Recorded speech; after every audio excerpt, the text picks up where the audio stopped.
오늘 본문은 길갈에 진을 친 이스라엘 백성들이 할례를 시행한 데 있어 이제 할례 시행한 데 이어 유월절을 지키는 장면을 기록하고 있습니다. 8절 말씀 함께 읽겠습니다. 또 그 모든 백성에게 할례 행하기를 마침에 백성이 진중 각 처소에 머물며 낫기를 기다릴 때에 온 백성에게 할례를 행하기를 마침에 라는 말이 나오는데 얼마나 당시에 많은 사람이 그것도 동시에 할례를 그 당시에 받았기에 온 백성이 할례를 마쳤다고 기록하고 있을까요? 민수기 26장에 언급된 제2차 인구조사를 근거로 하자면 대체로 70만 명가량이 가나안을 목전에 두고 이 길갈에서 할례를 받았음을 추정할 수 있습니다. 70만 명이라는 상상도 하기 힘든 거대 인원이 그것도 하루 만에 모두 할례를 행하고 며칠간의 회복 기간을 가지고 곧이어 유월절을 지키고 있는 것입니다. 길갈에 진을 친 이스라엘 백성들이 저녁에 여리고 평지에서 유월절을 지켰다고 성경에서 기록한 것을 볼 수 있는데 저녁에는 이라는 말은 황혼이 지는 무렵이라는 의미입니다. 유대인들은 당시 그날 해질 때부터 다음 날 해질 때까지를 하루로 보았습니다. 그러므로 여기서 14일 저녁이라는 성경에 기록하고 있는 대로 아비벌 14일 저녁부터 유월절로 하룻밤을 꼬박 지키도록 되어 있었다는 것입니다. 그 다음 날로부터 시작하여 21일 저녁까지는 잘 아는 대로 무교절로 지켜졌는데 여호수아가 그의 백성들과 지킨 이 유월절은 이스라엘 역사상 세 번째로 지켜진 것이라 의미가 있습니다.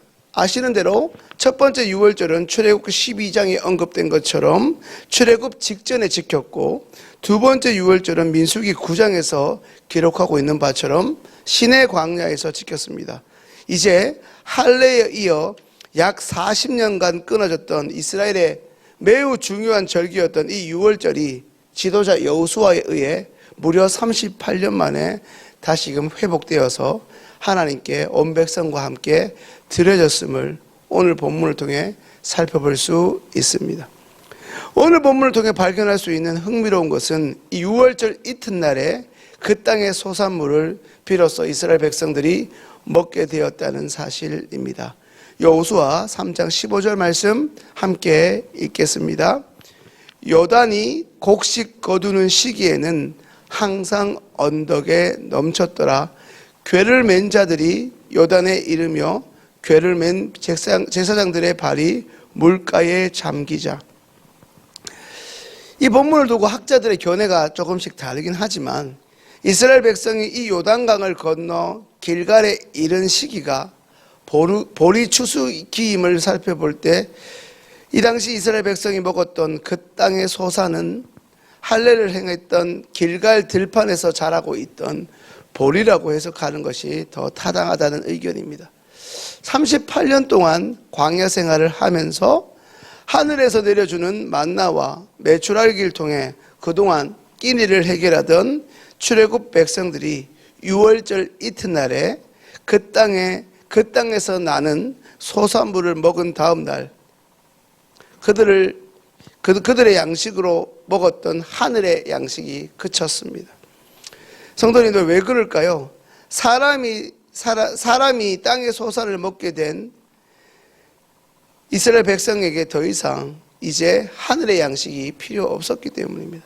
이 말의 의미는 그동안 만나와 메추라기가 우연적으로 발생했거나 자연현상이 아니라 하나님께서 특별하신 계획과 그 이적으로 비롯된 것임을 증거하고 있을 뿐 아니라 이제는 초자연적인 방법, 다시 말해 노동으로서 식량을 얻을 수 있을 때에는 굳이 초자연적인 방법에 매달릴 필요가 없다는 것과 동시에 이제 양식을 그러한 방법으로 얻을 생각을 버려야 한다.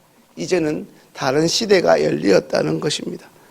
오늘 본문의 말씀을 통해 우리가 회복해야 할 영적 교훈이자 메시지가 무엇입니까? 어제 잠깐 우리가 새벽에 살펴보았던 할례가 죄를 끊고 하나님과의 새로운 관계를 시작하겠다는 이스라엘 백성의 외적 결단의 증거라고 했다면, 그러한 시도라면 오늘 이스라엘 백성이 지켰던 이 유월절은 죄의 문제를 해결해 주신 우리 하나님께 올려드리는 영광을 올려드리는 그 예배의 회복의 시작이라 할 수 있겠습니다. 말씀을 듣고 계신 성도님들은 매주 주일 단 한 번 예배 참석하는 것을, 혹은 이 새벽에 오는 것을 우리의 교인의 의무를 다한 것으로 여기고 돌아가는 사람들과는 다른 삶의, 다른 차원의 삶을 살고 계신 줄로 압니다. 단 한 번, 그것도 주일날 예배를 드리는 건지, 시계를 계속 보면서 예배를 버티는 건지, 그렇게 예배를 참석하는 사람과는 조금 다른 차원의 예배를 드리시는 걸로 압니다. 하지만 우리 또한 매일 하루의 첫 시간을, 매일 첫 시간을 드리고 있는 이 새벽 제단이 나의 유익과 만족을 위한 수단이 어느새 되어버렸다면 우리도 그들과 별반 다를 것이 없습니다. 무엇보다 이 새벽을 통해 하나님과의 깊은 관계로 들어설 수 있기를 소망합니다. 이 새벽 기도에 나오는 것이 그저 주일날 한 번 나오는 것보다 기도 응답의 확률을 더 높이는 데 잊지 않기를 바랍니다.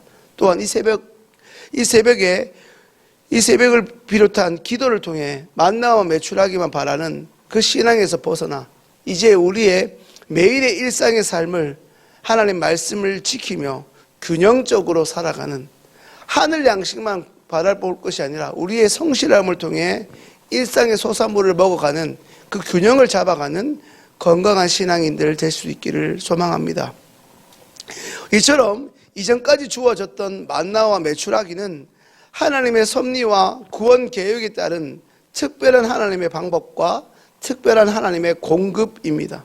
그러나 그 시기가 언제까지 평생 지속되지는 않습니다. 반드시 우리는 그 특별한 시기에서, 특별한 하나님의 은총의 시기에서 일상으로 전환해야 합니다.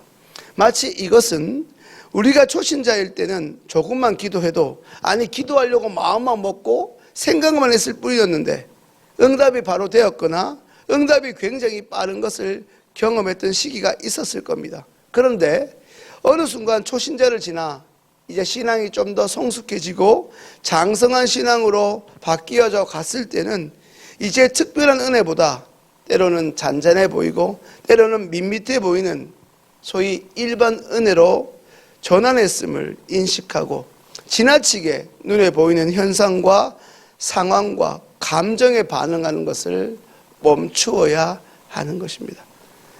성도님들, 오늘 우리에게 주어진 본문의 말씀을 통해 우리의 삶에 이제 온전한 예배와 온전한 믿음이 다시금 회복되어 이전보다 장성한 신앙으로 한 단계 점프하는 이 도약이 있기를 소망합니다. 어떤 누구도 품을 수 있고 어떤 누구도 하나님의 마음으로 섬길 수 있을 만큼 이전보다 더 넓은 가슴과 따뜻함으로 우리를 통해 예수님을 발견하는 사람들, 하나님을 볼 수 있는 사람들이 많아지게 되기를 주님의 이름으로 간절히 축원합니다. 이제 주신 말씀 가지고 기도하겠습니다.